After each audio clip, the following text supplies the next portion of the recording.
I actually have, I think, a really unique professional journey, and had the great good fortune to be in a school district that let me explore a lot of different interests and aspects of those interests. And so I began as an English teacher, Goodrich Middle School, and then moved on into just a variety of different roles, including a coordinator, an assistant principal, a principal, a grant writer, a school, and then ending my career as a school psychologist. Being a school psychologist is especially powerful for me because, again, the stories that individuals have, oftentimes the child that comes to a school psychologist and the team that a school psychologist is a part of is struggling. And so you have that empathy for someone who's struggling. And oftentimes they're struggling because of a challenge or a weak area.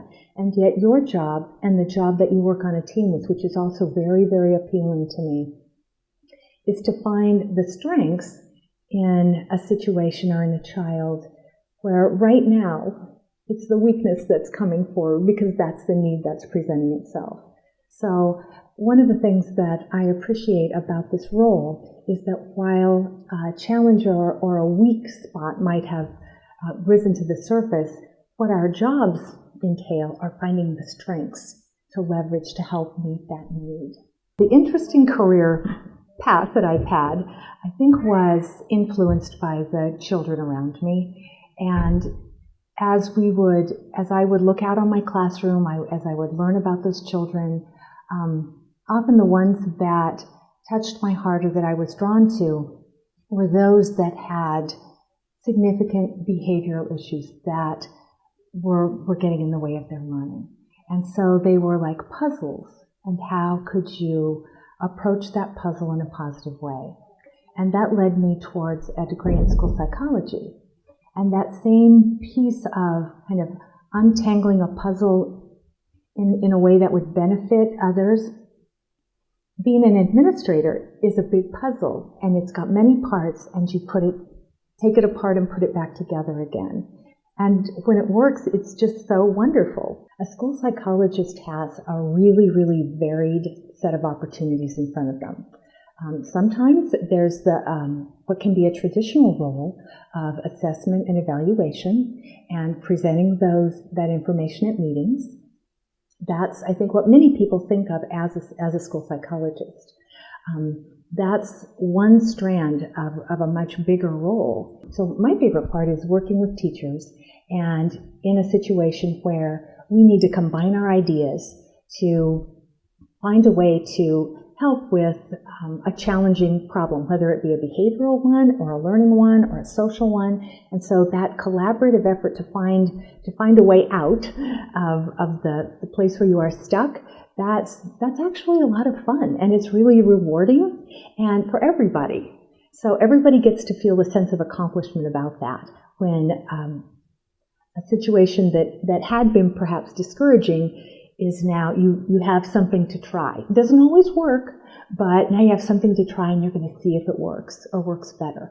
And that's, again, I come back to that analogy of a puzzle. You put all of those puzzle pieces together, and I may not be the one who's got the best idea, and that doesn't matter, because in a team, what you're doing is sharing all those ideas and evaluating them, and then trying out things. And so it's always a process. It's never ended, and it's always moving towards a better place. And I just think that's fun. That is. So you have been in education quite a long time. Mm-hmm. Although you would never know it from my youthful You wouldn't, actually. You look fabulous. Talk about the arc of what differences you've noticed just in general with public education, but certainly with working with individual kids like you are in some of those challenges. How have they changed? Or perhaps they have not. You know what? This is a mother who comes, who's brought by her children who are now enrolled. She speaks no English, and her children share that they have a deaf sibling.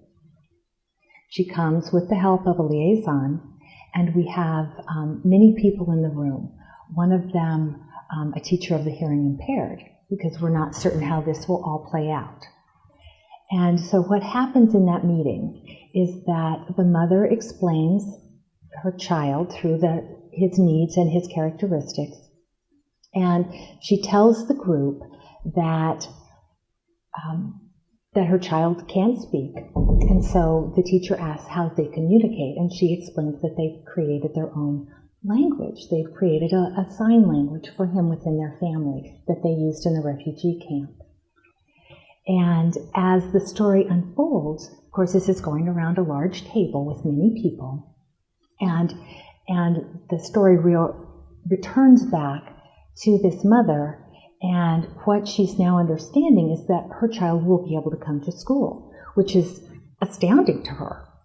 And that not only will her child be able to come to school, after all these years, this still makes me well up, not only will her child be able to come to school, but her child there is such a thing as a language that will allow him to communicate with the wider world. She's stunned by this knowledge.